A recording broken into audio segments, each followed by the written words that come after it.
Hey guys, it has been a really long while. I have a lot of videos drafted, just never posted them. I don't know really why, but like I don't really have an excuse now because like technically I'm unemployed, you know, because I finished my final second year exam. Whoop, yeah. I finished that about 4 hours ago. Yeah, literally 4 hours ago, give or take. Went to the gym, had a shower, and then I was like, bang, let's make a video. I haven't made one in so long. It's so exciting just to stare at a camera into literally nothing. But anyways, yeah, I just wanted to make a video on kind of a reflection of my second year after I sneeze. Second year's finished and I just kind of wanted to have a reflection. I feel like I didn't do one for first year, but I'm going to continue it on. So, and kind of give my thoughts on what I want to do in my future. Kind of a reflection on what I should have done this year, what I should have done last year, and stuff like that. So it might be quite a long video. I do understand people don't have very long attention spans nowadays. So I'll keep it quite short. I mean, by the way, I'm not insulting anyone. It's including myself. I have a bad attention span rate. I'm also sitting really far away from the camera, which is why I keep looking at my camera. It's also about to die, so let me switch the battery and I'll be back. All right, I'm back. A little bit of a different angle as I changed. But anyways, yeah, same thing. So yeah, I might as well just get started now because there's not much to do. I mean, I'll go through the reflection of what I did this year, I guess. In the first semester, I took mathematical economics, which essentially is like a harder module of the maths that we did last year, and you kind of apply the mathematics into the economic concept. It was kind of like a prerequisite module if you wanted to do Masters Economics, and at the time I wanted to do a Masters Economics. I was really like down and like I was locked in that I was going to do a Masters Economics. Foreshadow, I don't want to do Masters in Economics now. So yeah, I did that. It was relatively challenging. I'd say it's probably the hardest module I've taken in all the modules that I've taken in my entire time at university, just because it was a bit pushy at times. Not in terms of like how much work I needed to do, but kind of the concepts that I need to learn and how the questions would be conveyed in the exam. But overall, everything kind of was online. So I had 4 or 5 kind of in person, but on the computer, like a computer lab exam. Those are 10% each. And then the final one, yeah, I had 4 of those because the final one was 60% of the final exam online. It was 5 hours between 9:30 to 2:30, and that was fun. And overall, I achieved a first class honours in that. So I'll probably keep like a tally somewhere if I want to. But yeah, I mean, I scraped 70 on that. It wasn't optimal, but honestly, only 3 people got a first in the final exam, so I'll take it. I got 68. So I mean, can't really complain about that. We also took introductory econometrics. This is the first time I'd ever done kind of econometrics. I mean, I did statistics in the past, like in A-level and in first year, but this was kind of not really a step up, but more applied into economics, and I really enjoyed this module actually. It was one of my favourite modules in the first semester, but I only somehow managed to get 70. Really disappointing in the coursework. I don't know how I bombed it. I think I got 67 or 68. I think I got 68 again. I don't know how. I thought I did really well. I was expecting like an 80, but you know, we move. Not much about that. And then intermediate microeconomics. Roller coaster module. I must say so myself. The teaching style was interesting. Not necessarily bad, just interesting. Just something that I had never come across before. It was a lot of prerequisite videos, and then in the class, it would be more like a Q&A session. At first, I was just like, why? Like, and then the lecturer just said, you know, it'll click in January. It's fine. It'll just click in. At the time, I was like, really? This guy's really saying it's just gonna suddenly click in January? Little did I know. Come revision time in January, it all clicked in. I don't know how. I don't know why. Just went through stuff. Went through essay, practice, past papers, whatever. There was only like 2 past papers, so that didn't really help, but I mean, I just kept going through the content, and I somehow ended up with 89, which was top of the class. Like, if you ask me to take that paper again, I might be able to reproduce it, but I highly doubt it. I mean, yeah, I don't know how I got 89. It was actually 84, then plus 5 marks, so the whole paper was out of 99, and then they gave some people plus 4. Don't know why, but I mean, I guess I was one of the lucky ones, which is how I ended up with 89 overall. And overall for that module, I got 86. So yeah, not too bad for the first semester. I think I ended on 76, 77 as a weighted average. So yeah, that was the first semester. And now moving on to the second semester. This semester was, once again, very, very, very interesting. So, I took Econometrics 2, I took Corporate Finance, and I took Intermediate Macroeconomics. So, I'll start off with Intermediate Macroeconomics because that's the paper I just did, and it is made my brain into like slush, which is why I'm struggling to speak English right now. But yeah, overall, really enjoyable content. Loved the module, loved the lecturer, everything was great. The technical exercises was great. Maths is obviously my strongest ability. I mean, I'm not bad at writing essays, but I prefer maths just because I'm a little bit on the lazier side when it comes to writing essays. So the technical exercises weren't too bad. But the essay, the exam I just took 4 hours ago, my god, 250 markers. I mean, it sounds bad. It's not as bad as it sounds, but it is bad. One question went perfectly fine. Oh, it was like the smooth thing. It was like spreading butter on toast. It was amazing. Second one, I had like, not even breakdowns. I was just questioning as to whether I should do one question or another because we had 4 questions and we had to choose 2 of them. That was a bit, yeah. Anyways, yeah, we had to choose 2 out of 4 questions, and it was question 2 and 3. I was debating whether to do, and I stuck with question 3, but I was questioning whether I should have done question 2. And now that I look back, I think it was a good idea to do question 3, so I'm glad I chose that. Future Ivan is proud of past Ivan. But yeah, overall, enjoyed the module, not too bad. Obviously, it's a question mark as to what I've got because I'm still getting my grade back because I only just did it today, so yeah. But in the technical exercises, I got 88, which is a solid mark. I think it was one of the best in my cohort, but doesn't matter.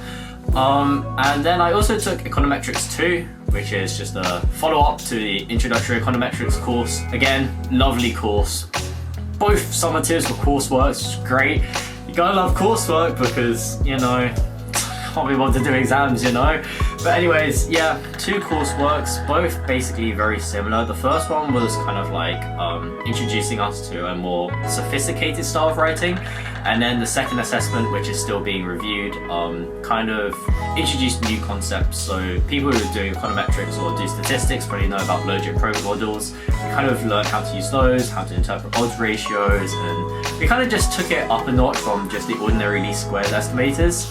So that module itself was really enjoyable because obviously I enjoyed Econometrics 1, so, you know, I was like, I'll do Econometrics 2. Because initially, at the beginning of the semester, I was to do behavioral economics.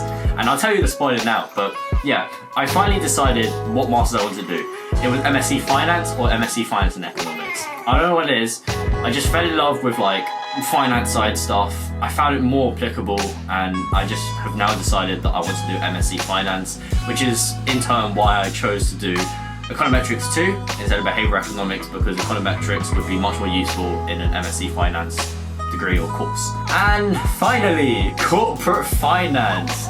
This was, okay, I thought past Ivan for Intermediate Microeconomics was bad. Not bad. Dissatisfying, should I say. Corporate Finance. Pause. First week, second week, fine. It was great. Later on, it became a little bit disengaging, and I kind of didn't really understand what I was learning for. Because, you know, like when you're in a classroom, you kind of have like the objective of what you're trying to learn. You kind of have like a final destination of where you want to go. But this was just, yeah, here's some content. Literally disappeared out of my ear after I walked out of the classroom. Like, there was some stuff that I still remember, like, you know, debt, equity, CAPM, you know, DCF, DDM models, stuff like that. Like, if you study corporate finance, it's like all the basic stuff. Like, it's not bad. It's just, when it went into my ear, it just like disappeared out of the other ear because I don't know, it was just, was a really disengaging module, and luckily it wasn't an exam as the final summative. It was just an essay, which is 80% weighted of the whole module. So I've also got to wait for that to be reviewed, and then I'll get the grade back soon, hopefully. I'm not sure, but yeah, that module was a little bit disappointing for me. So that was like a really crash course kind of, or crash summary of my whole second year in terms of academia. But as you university students know, there's obviously other things that are around just your studies. You have societies, you have internship applications, we'll get to that, and just mental state in general, you know? So I'll review those, and then I'll give some top tips for any freshers or any incoming second years, or yeah, anyone doing placement. I don't know, maybe it might be useful to you, but these are some of the key lessons that I've learned within the past 2 years of being at university.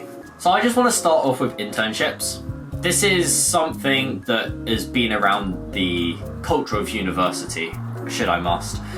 And it's like a very crucial thing, because it's told to it's literally brainwashed to every single student that if you get an internship, that will convert to a grad scheme will convert to a full-time job, and then, you know, you just keep climbing up the ladder, and that's like the only way you can find a job. Like, it's instilled into us to the point where it's like, people literally get depressed over getting an internship, right? Like, it's gone to the point where people are like, yes, I have an internship, I need to make this a full-time offer. Like, they are grinding so hard to make it their full-time offer. Like, I'm not saying an internship is bad. An internship is amazing. It's a great opportunity. But for the people who haven't got an internship, such as me, it's not the end of the world. Seriously, I have learned so much on this internship journey. It's actually ridiculous. From getting to the final stage interview, having the interviewers literally love me at this company, for them to say, oh, sorry, we don't have any more spaces, and then having last hopes with them, and then, yeah, they decide not to give me a spot because there aren't any spaces left, to, you know, just getting flat out aired by recruiters, is a really heartbreaking journey that I don't want anyone to go through, right? It's just a matter of fact of your timing and your luck. That is all it is. Obviously, you can do things to boost your probability, such as doing extracurricular activities, getting the best score that you can in university, getting a part-time job, and things like that. But it all really comes down to your timing and your luck. That is the key thing that I've learned when applying to internships. Like, I am so glad that I've been rejected by all these firms, because it's allowed me to have the opportunity to upgrade my CV and do things outside of the classroom, instead of having the internship in September and not doing anything throughout the whole year and just playing video games, because otherwise I probably would have ended up in that route. But I did things to try my best to, you know, explore different routes, to explore different skills to develop in, and that's allowed me to realise that I want to go into credit risk, I want to go into credit research, I want to go into investment banking, and I want to go into data analytics. Those are the 4 key sectors that I want to go into now. And if you asked me that a year ago, I would have just said, I want to go into consulting because I want to help people. Even you know that that sounds like a little bit unconvincing, and it's a bit stereotypical, and it's not niche at all. However, now I've gone through this journey, I can tell people, look, I have gone through this journey, I've explored different areas, and I'm keen to join this sector because yada yada yada, I could go on forever. But what I'm trying to say is that even if you don't have an internship by September, if you don't have an internship now, do things outside of the classroom. Do a personal project, something that you're passionate about. It's like a passionate project that they call it. Do things like getting a part-time job, you know, working at Costa, for example, working at Co-op, anywhere. Those are just 2 chains, for example. But working anywhere as a part-time gives you skills that you need, that recruiters like, and they demand for it. So, you know, you go get those skills and then put it on your CV, and then you boost your chances of getting that internship that you really want. So again, like I'm trying to say, I feel like I'm waffling here, but getting an internship is a great step into the door, but it's not the end of the world. It certainly is not the end of the world. There are so many opportunities out there, and obviously it's a good launch pad to have the internship because it also counts as experience on your CV. But if you don't have one, honestly, don't be disheartened. and come back stronger, come back with a stronger CV. Let the recruiters know that you're the capable candidate. You've got this. And another topic I want to talk about is societies. Societies are so important for your CV. Not only do they reflect leadership, but they build your network. You get to interact with people from different schools. Like for example, I can talk to people for the business school because at UEA, you have an MBS, which is Norwich Business School, and an Eco School. And we never actually interact with each other. But you know, bring them together for a society. It was an investment management society, by the way. And Bob's your uncle. You get more people in your network. You get to talk to more people. You talk to their network. Their friends are friends pretty much, if you want to put it in Facebook terms. And you can grow your network through that. Just join any society. It doesn't have to be an academic society. It doesn't have to be an experience or work-based society or career path-based society. It could simply be, for example, like a cultural society. But if you're going into first year for university, do as many clubs as possible. Do as many things that you physically can in your first year, because in your second and final year, you're not going to have enough time, especially if you do like exam-based kind of courses like STEM, kind of eco, I guess. I'm not too sure. I guess you could call my course intense. I mean, I personally don't think it's that intense, but it's just other things that are going on, like applications in second year, applications in final year.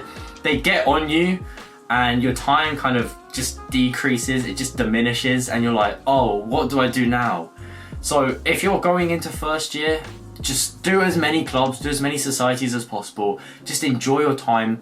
Don't think of getting the best grade. That is one of the biggest regrets that I did in first year. I didn't enjoy myself enough. I didn't do enough clubs. I had fun, of course, but I didn't do enough clubs. I didn't, explore cultures. I didn't explore new sports, new activities and things to do.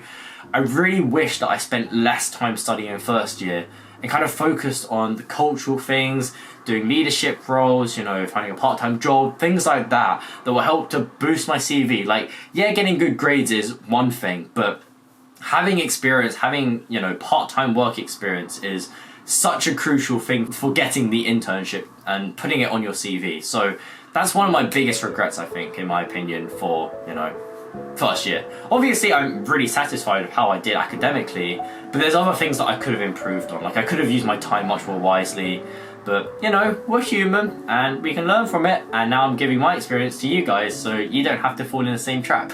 So, yeah, but those are essentially the things I wanted to talk about today. If you guys enjoyed this kind of mini review and kind of top tip video, make sure to give this video a thumbs up and share it to your friends so that they don't make the same mistakes as me. And yeah, have a good rest of your day, rest of your summer, rest of your night, whenever you're watching this, and I'll see you guys later. Oh, bye. He needs some milk.